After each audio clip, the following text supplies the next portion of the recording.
శిశువు విషయమై జాగ్రత్తగా విచారించి తెలుసుకొనగానే నేనును వచ్చి ఆయనను పూజించున్నట్లు నాకు వర్తమానం తెండని చెప్పి వారిని బెత్లెహేమునకు పంపెను. వారు రాజు మాట విని బయలుదేరి పోవుచుండగా ఇదిగో తూర్పు దేశమున వారు చూచిన నక్షత్రము ఆ శిశువు ఉండిన చోటికి మీదుగా వచ్చి నిలుచు వరకు వారికి ముందుగా నడిచెను.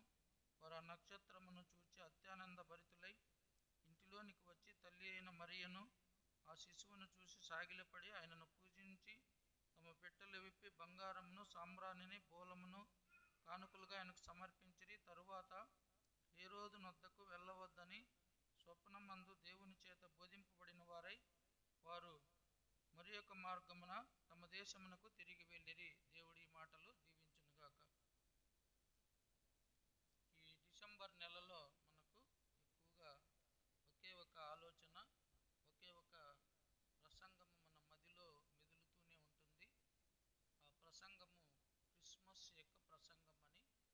ఈ డిసెంబర్ నెలలో అనేక స్థలాలలో 25వ తేదీకి ముందుగానే ఈ క్రిస్మస్ ప్రసంగాలు ఏదో ఒక రీతిగా అందరూ చేస్తూనే ఉంటారు.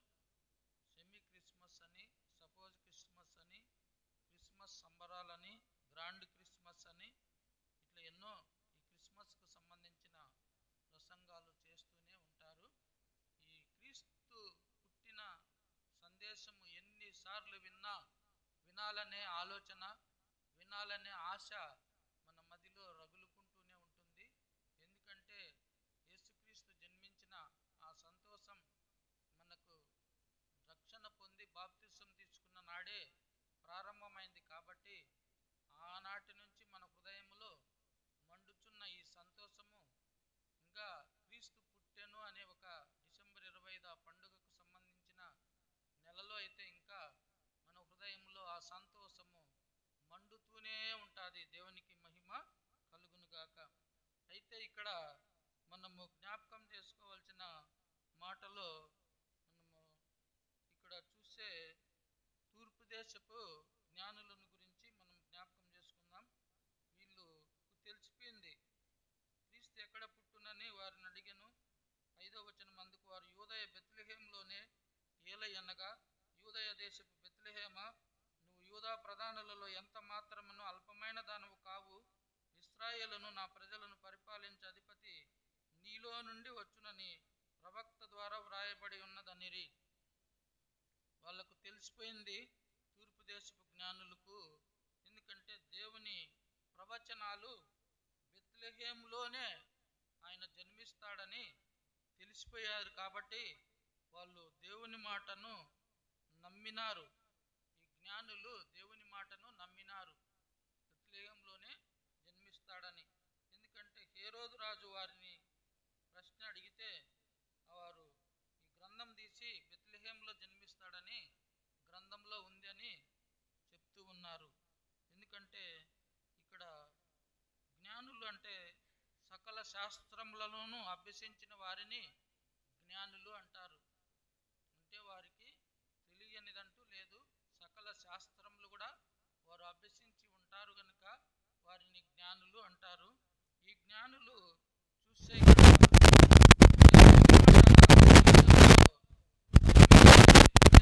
ఉంది ప్రవచనమని వాళ్ళు దేవుని మాటను నమ్మిన జ్ఞానులుగా ఉంటూ ఉన్నారు. ఈనాడు చాలా మంది దేవుని మాటలను నమ్మరు. అయితే మనుషుల మాటలనే ఎక్కువగా నమ్ముతారు. మనుషుల మాటలను నమ్మి ఎంతో మంది మోసపోతూనే ఉన్నారు.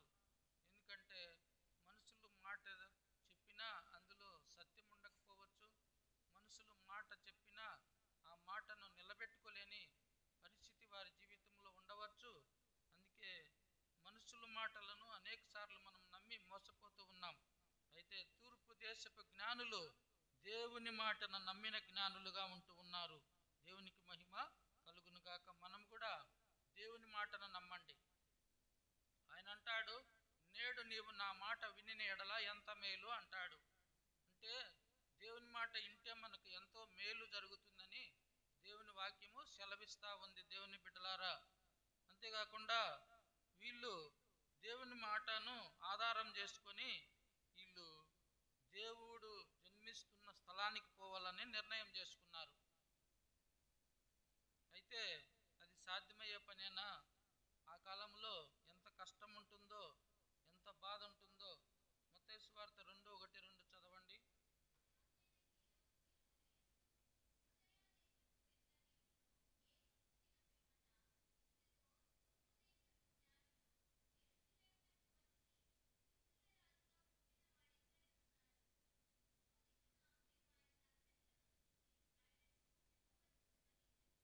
ఇక్కడ వాళ్ళు హేరోదు రాజుకు చెప్తున్నారు.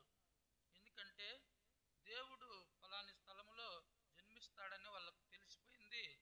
అందుకే ఆ మాట ప్రకారంగా వాళ్ళు ఎంత కష్టమైనా కానీ ఆ దేవుడు జన్మించిన స్థలానికి మేము చేరుకొని దేవుణ్ణి చూడాలని వాళ్ళు ఒక మంచి తీర్మానం చేసుకున్న జ్ఞానులుగా ఉంటూ ఉన్నారు.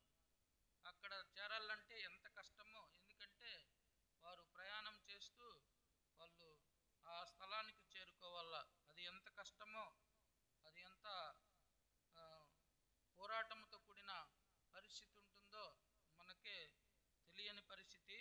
అయినా ఎంత కష్టమైనా దేవుని చూడాలనే మంచి తీర్మానం చేసుకున్నారు ఆ జ్ఞానులు.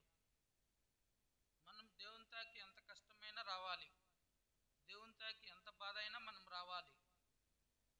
దేవుని తాకి వచ్చేకి కొన్నిసార్లు ఆటంకాలు ఆ రోజే ఆటంకం జరుగుతాయి. దేవుని తాకి రావాలంటే మనకు ఆ రోజే డిమాండ్ పని పడుతుంది, చాలా డిమాండ్ పని ఆ రోజు పడుతుంది. అయినా కానీ దేవుని తాకి రావాలనే ఆలోచన ఉంటే ఆ పని అయినా వాయిదా వేసి మనం దేవుని తాకి వస్తాం. అయితే ఈ జ్ఞానులకు బిజీగా ఉంటారు.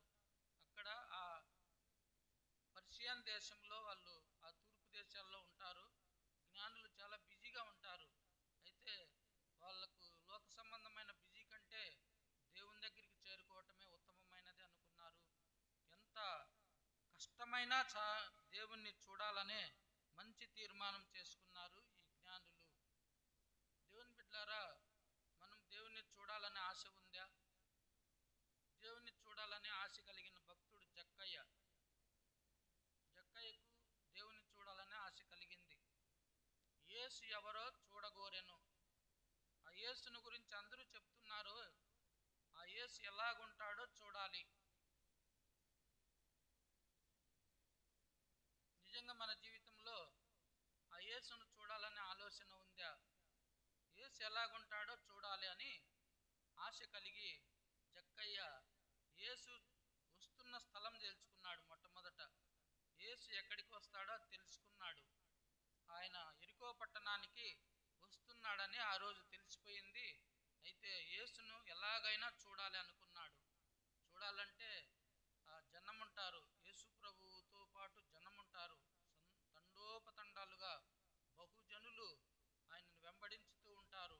ఆయన చూడాలంటే పొట్టితనం, అంటే అతడు జక్కయ్య పొట్టివాడుగా ఉన్నాడు గనుక ఆ పొట్టితనం అతనికి అడ్డు వచ్చి ఆ యేసును చూసేకి ఆటంకంగా ఉంటుంది. కాబట్టి యేసు వచ్చే ప్రధాన రహదారి తెలుసుకొని ఆ ప్రధాన రహదారి దగ్గర ఆ మేడు చెట్టు ఒకటి ఉంది, ఆ చెట్టు ఎక్కి కూర్చున్నాడు. హల్లెలూయా చెప్పండి. అయితే మేడు చెట్టు ఎక్కాలంటే నున్నగా ఉంటుంది, నునుపుగా ఉంటుంది మేడు చెట్టు. అయితే అది ఎక్కేకి ఆధారం ఎక్కువగా ఉండదు, గరుకుగా ఉండదు. ఇట్లా పట్టుకుంటేనే జారిపోయే అవకాశం ఉంటుంది మేడు చెట్టు. అయితే అది ఎంత కష్టమైనా నేను యేసయ్యను చూడాలి అని ఈ చెట్టు ఎక్కితేనే ఈ ఈ దారింటే వస్తాడు. కాబట్టి ఈ దారిలో ఈ చెట్టే ఉంది. ఈ చెట్టు ఎక్కి కూర్చుంటే ఆయన ఈ దారిని వచ్చేటప్పుడు ఆ యేసయ్యను తనివి తీరా నేను చూడొచ్చనే ఆశ కలిగి ఆ మేడి చెట్టు ఎక్కేకి ఎంత కష్టపడినాడో ఆ చెట్టు ఎక్కి కూర్చున్నాడు జక్కయ్య యేసును చూడాలని. దేవుని బిడ్డలారా, ఈనాడు యేసును చూడాలనే ఆశ, యేసును చూడాలనే తపన, యేసును చూడాలనే ప్రగాఢ ఆ యొక్క ఆశ నీ జీవితంలో ఉంటే నీవు ఎంత దూరమైనా, ఎంత భారమైనా నువ్వు యేసయ్యను చూసేకి సిద్ధపడతావు. దేవుని బిడ్డలారా, ఇక్కడ ఆ చెట్టెక్కి కూర్చున్నాడు. ఎంతసేపటికి రాలా యేసయ్య.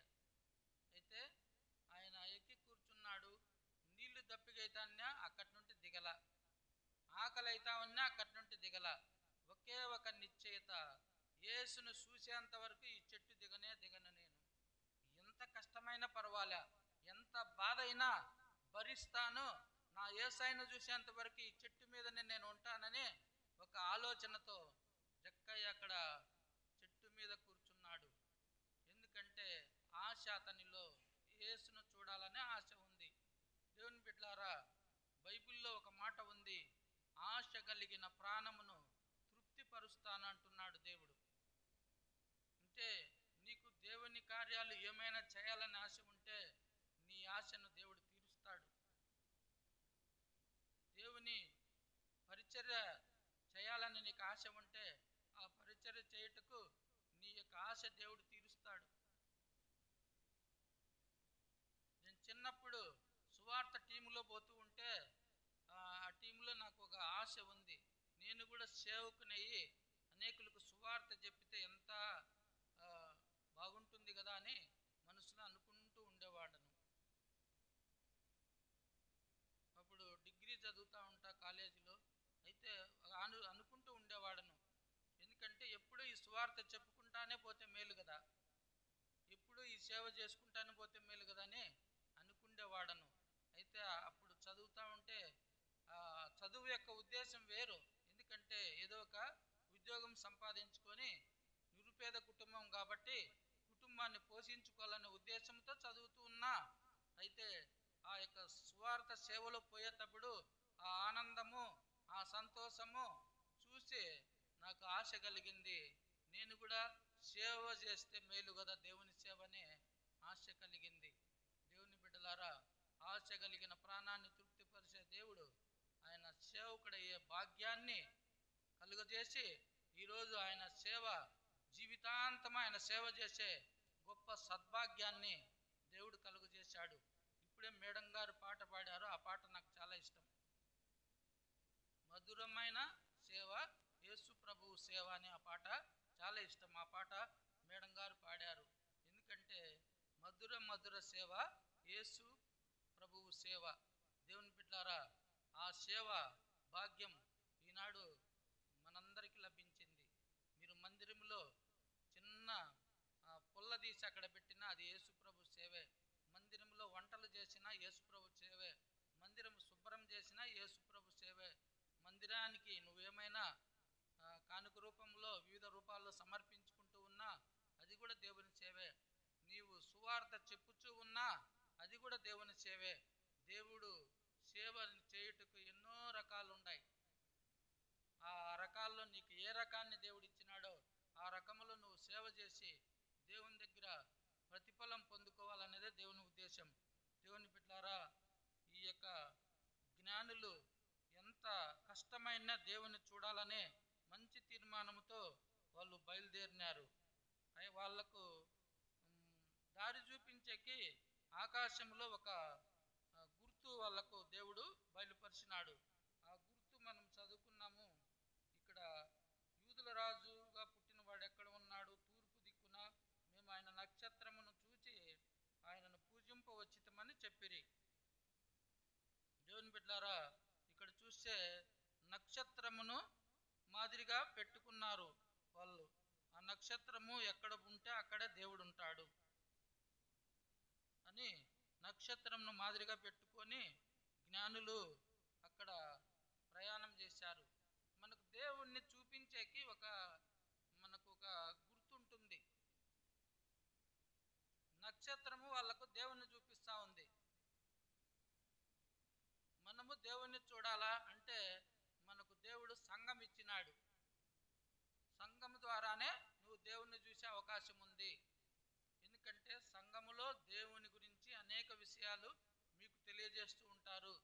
సంఘములో అనేక మంది సేవకులు వచ్చి వాళ్ళ సాక్ష్యాలు, వాళ్ళ అనుభవాలు ఇక్కడ చెప్పుచూ దేవుని గురించిన సంగతులు, దేవుని గురించిన మర్మములు బయలుపరుస్తూ ఉంటారు. దేవుని బిడ్డలారా, అందుకే నక్షత్రమును మాదిరిగా పెట్టుకొని జ్ఞానులు బయలుదేరినారు. మనకు సంఘము ద్వారా మనము దేవుణ్ణి చూసే అవకాశం ఉంది. రెండవదిగా మనకు దేవుణ్ణి చూపించేది ఈ బైబిల్ గ్రంథం.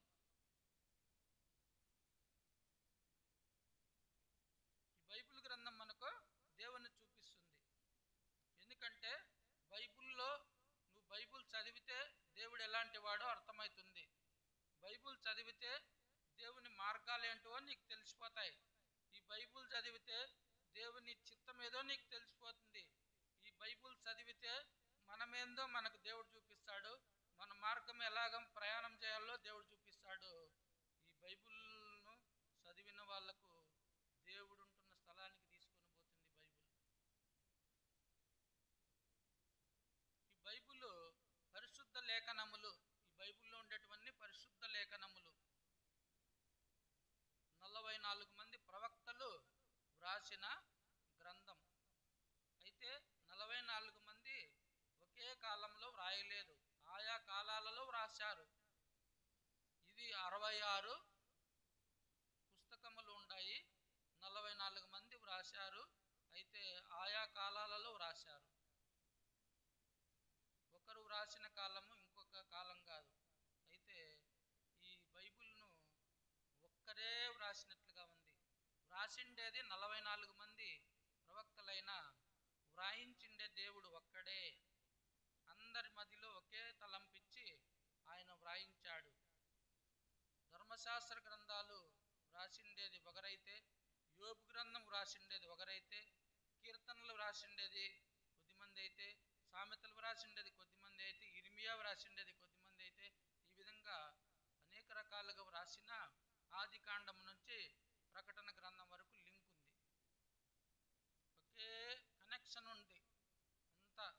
ఎందుకంటే వ్రాసిండేది 44 మంది అయినా వ్రాయించిండే దేవుడు ఒక్కడే కాబట్టి అందరి మధ్యలోన ఆ దేవుని ప్రేరేపణతో ఆదికాండం నుంచి ప్రకటన వరకు వ్రాయించిన ఈ గ్రంథం దేవుని ఆత్మ ప్రేరణతో వ్రాసిన గ్రంథం. ఈ వాక్యం చదివినామనుకోండి, మనకు పరలోకము దేవుడు బయలుపరచబడతాడు. నక్షత్రమును చూసి వాళ్ళు బయలుదేరినారు.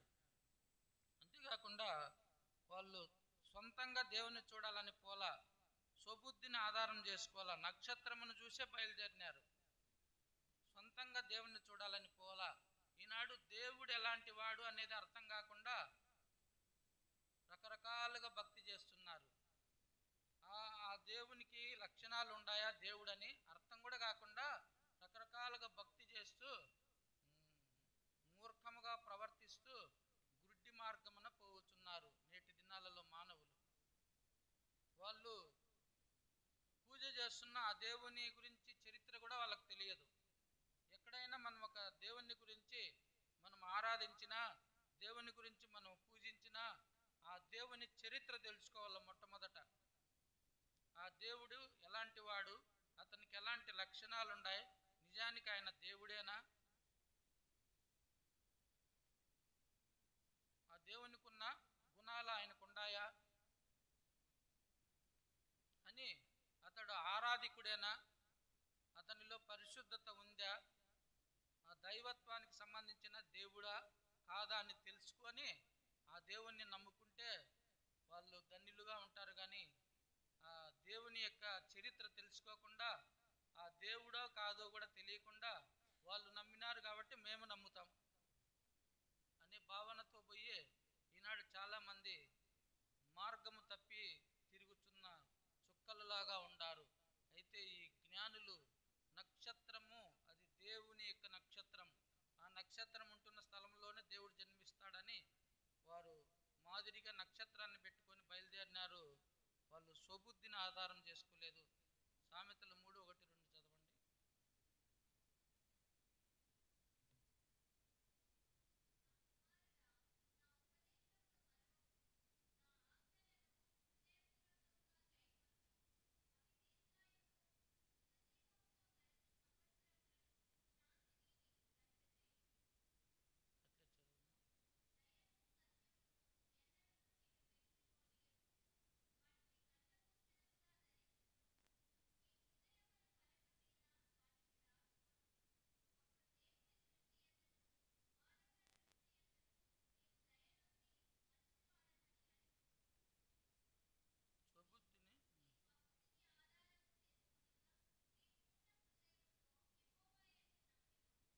నీ స్వబుద్ధిని ఆధారం చేసుకొనక నీ పూర్ణ హృదయముతో యెహోవా యందు నమ్మకముంచుము.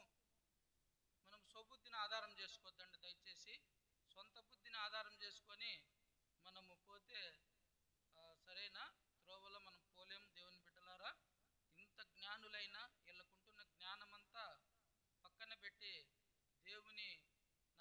చిత్తాన్ని ఆధారం చేసుకొని దేవుని చిత్త ప్రకారంగా వాళ్ళు బయలుదేరినారు. స్వబుద్ధిని వాళ్ళు ఆధారం చేసుకోలేదు. ఎన్నోసార్లు మనము సొంత నీతితో చేస్తా అంటాం భక్తి, స్వనీతితో, స్వబుద్ధితో మనం చేస్తా అంటాం. స్వబుద్ధితో చేస్తే అది దేవుని చిత్తమా కాదని తెలుసుకోకుండా మనం అన్నీ చేసేసి నష్టపోతూ ఉంటాం. అయితే స్వబుద్ధిని ఆధారం చేసుకోవద్దు. దేవుని వాక్యాన్ని చూడు, దేవుని వాక్యాన్ని ఫాలోగా, దేవుని వాక్యాన్ని ఆధారం చేసుకో. నీకు దేవుడు ఖచ్చితమైన త్రోవలో నడిపిస్తాడు. దేవునికి మహిమ కలుగునుగాక. మత్తయి సువార్త 2:10 చదవండి.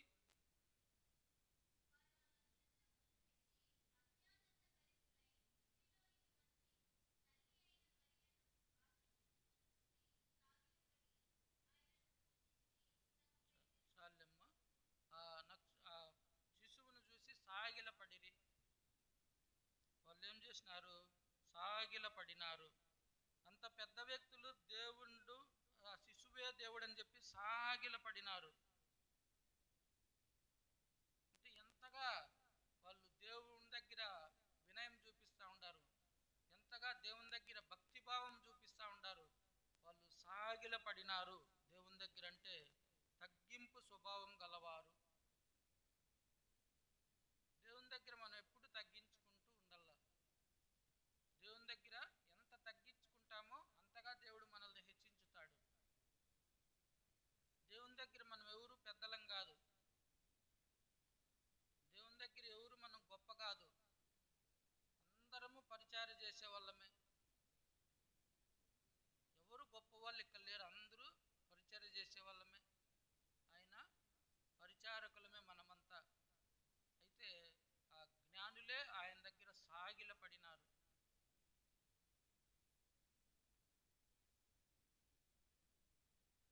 దేవుని బిడ్డలారా, నిజంగా ఇది చదివినప్పుడు ఎంత జ్ఞానులు ఎంత దూరం నుండి వచ్చారు. ఆ శిశువు దగ్గర సాగిలపడినారు కానీ తల్లి దగ్గర సాగిలపడల. కొద్దిమంది యేసు ప్రభువును కనిండే తల్లి కాబట్టి ఆమె దేవత అంటారు. జ్ఞానులు శిశువు దగ్గర సాగిలపడుతుంటారు, పక్కనే తల్లి ఉంది, తల్లి దగ్గర సాగిలపడాలి. ఆమె దేవుడు ఏం కాదు. ఆమెను ఆధారం చేసుకొని దేవుడు జన్మించినాడు కానీ ఆమె దేవుడు కాదు. వేలంగినికి పోయి ఎంటుకలు ఇచ్చి వస్తుంటారు హిందువుల మాదిరిగా. వేలంగిని మాతకు పోయి మొక్కుబడి చెల్లించితిమే నాకు కూడా కొద్దిమంది చెప్తా అంటారు, నవ్వుకుండేది. ఆ వేలంగిని మాతలో ఎట్లుంటుందంటే అంతా అన్యులాచారాలు ఉంటాయి. ఆటికి పోయి మరియమ్మ కంట ఆమెకి ఎంటుకలు ఇచ్చి వస్తారంట. అవసరం ఎంటుకలు దేవునికి? హృదయం ఏంటని దేవుడు చెప్తా ఉంటే ఎంటుకలు అవసరమా? అయితే మరియమ్మ దగ్గర సాగిలపడలేదు, యేసు ప్రభు దగ్గర సాగిలపడలే. నేను కుటాగల్లో సేవ చేసేటప్పుడు కొద్దిమంది వాళ్ళు రైల్వే ఎంప్లాయీస్, వాళ్ళ గవర్నమెంట్ అట్లా ఎక్కడన్నా పుణ్యక్షేత్రాలకు పోయేకి డబ్బు ఇస్తారంట. సంవత్సరానికి ఒకసారి మీకు మీ ఫ్యామిలీ ఖర్చు అంతా పెడతాము, వేలంగినికి మాతో పాటు రాండి అండి అండ్రి. మీరు ఖర్చు ఎంత పెట్టినా నేను ఆ స్థలానికి రాను, అది వాక్యానుసారమైన ప్లేస్ కాదు. యేసు ప్రభు దగ్గర మనం సాగిలపడల్లా, యేసు ప్రభువును మనము స్తుతించల్లా, యేసు ప్రభువును మనం ఆరాధించల్లా. ఎందుకంటే ఆయన దేవుడైతే కానా వివాహంలో ద్రాక్షారసం అయిపోయింటే ఆయమ్మే చేసుకోండొచ్చు కదా. అక్కడ మళ్ళీ యేసు ప్రభు దగ్గరికి ఎందుకు అడుగుతుంది, నాయన ద్రాక్షారసం అయిపోయిందని? ఆమె యేసు ప్రభువుకు తల్లి, ఆమె పవిత్రురాలే, ఆమె చాలా పవిత్రమైన స్త్రీ. అంతేగాని ఆమె దేవుడు కాదు. ఆమె గర్భంలో యేసు ప్రభు జన్మించినాడు కానీ ఆమె దేవుడు కాదు. తరువాత మళ్ళా యేసేపు ద్వారా కొద్దిమంది బిడ్డలను కూడా కనిని ఆమె సంసార జీవితం కూడా చేసింది. ఆమె దేవుడు కాదు కానీ యేసు ప్రభుకు జన్మనిచ్చిన తల్లి. అయితే అక్కడ తల్లి దగ్గర సాగిలపడలేదు. ఈ జ్ఞానులు శిశువు దగ్గర సాగిలపడుతూ ఉన్నారు. దేవుని బిడ్డలారా, ఎవరికి చెందవలసిన మహిమ వారికే రావాలి కానీ ఎక్కడంటే అక్కడ మనం మహిమపరచకూడదు. దేవుని మహిమను వేరొకరికి మనం ఇవ్వకూడదు.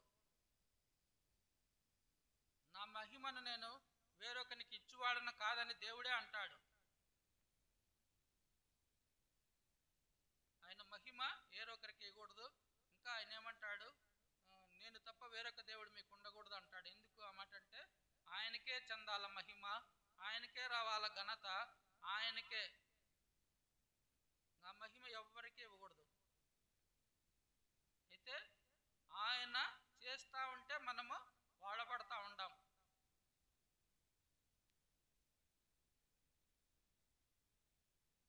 ఆయన పాత్రలు అంతే దేవుని బిడ్డలారా. అందుకే జ్ఞానులు తగ్గింపు స్వభావం కలిగిన వారుగా ఉండారు. ఇంకా జ్ఞానులు మత్తయి సువార్త 2:11 చదవండి, నేను ముగింపులోకి వస్తున్నాను.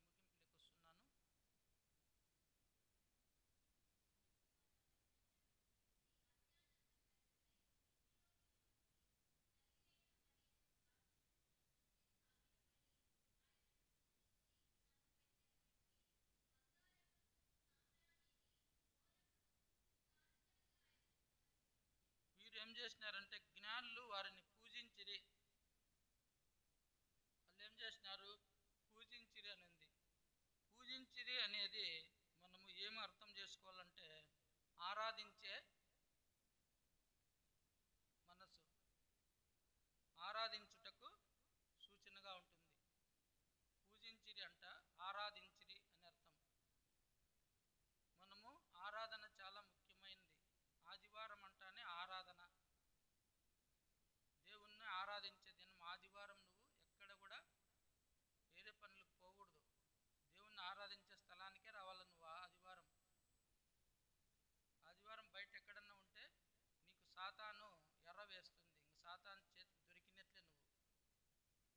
నువ్వు చాలా ఎమర్జెన్సీ, అత్యవసరమైతే నీ మనసు తెలుసుకున్న దేవుడు కాబట్టి, ఈరోజు ఈ ఎమర్జెన్సీ పరిస్థితి కాబట్టి నా బిడ్డ పోయింది, నా బిడ్డ ఆ స్థలానికి పోయినాడు, రాలేకపోయినాడని దేవుడు తెలుసుకుంటాడు. అయితే ఎమర్జెన్సీ కాకుండా నీ అంతకు నువ్వే ఆ ఆదివారము నువ్వు దేవుని తాకి రాకుండా పోతే ఇంకా ఆ రోజు సాతాను చేతులు నువ్వు దొరికినట్లే. దేవుని బిడ్డలారా, పూజించిరి అంటే ఆరాధించిరి. ఆరాధించే మనస్సు వాళ్ళకుంది. మన జీవితాల్లో ఎన్ని మేలు చేస్తున్నాడు, మన జీవితాల్లో ఎన్ని గొప్ప కార్యాలు చేస్తున్నాడు, ఎన్ని ఘనకార్యములు దేవుడు చేస్తున్నాడు. మనం ఆయన్ను పూజించుతూ ఉన్నామా? ఆయన ఆరాధన చేస్తూ ఉన్నామా? ఇంకా వీళ్ళు ఏం చేసినారు? 11వ వచనమే చదవండి అమ్మ మరలా.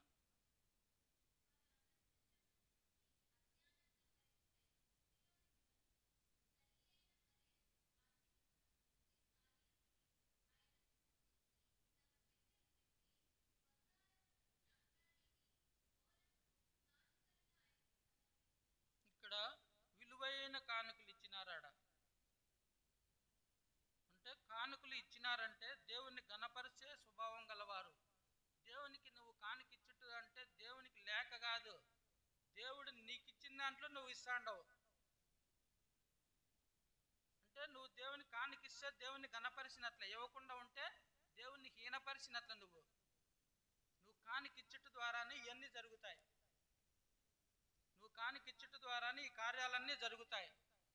ఆ కానుకిచ్చేదే నువ్వు లేకుండా చేసినావనుకో, నువ్వు దేవుణ్ణి గణపరచలా.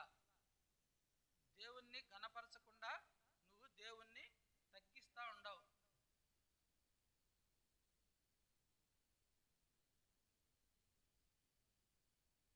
దేవుని బిడ్డ అయితే దేవుణ్ణి గణపరచల్లా. మనము నీకు దేవుడు ఇచ్చిన దాంట్లోనే దేవునికి ఇచ్చి నువ్వు దేవుణ్ణి గణపరచ అంటున్నాడు. దేవుడు నీకు ఇవ్వకుండా లేదు. ఇంకా వాళ్ళు ఏం చేసినారంటే 12వ వచనం చదవము చివరిగా.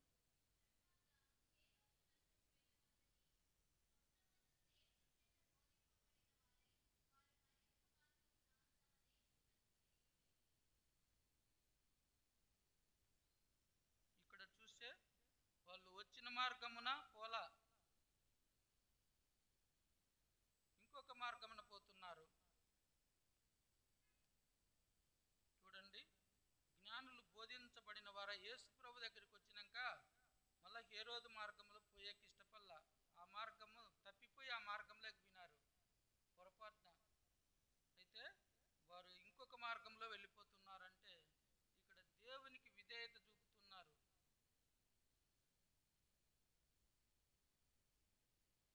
వాళ్ళు దేవునికి విధేయత చూపుతూ ఉన్నారు.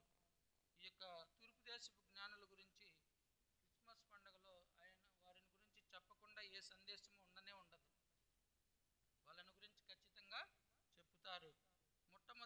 దేవుని మాటను నమ్మిన జ్ఞానులు. 2, ఎంత కష్టమైనా దేవుని చూడాలనే మంచి తీర్మానం చేసుకున్న జ్ఞానులు. 3వదిగా నక్షత్రమును మాదిరిగా పెట్టుకుని నడిచిన జ్ఞానులు. 4వది స్వబుద్ధిని ఆధారం చేసుకోకుండా దేవుని అధికారమునకు లోబడిన వారు. ఇక్కడ చూస్తే వీళ్ళు సాగిల పడినారు అంటే తగ్గింపు కలిగిన వారు. పూజించినారు దేవుణ్ణి అంటే ఆరాధించినారు దేవుణ్ణి. విలువైన కానుకలు ఇచ్చినారంటే దేవుణ్ణి ఎంతగానో గణపరిచినారు.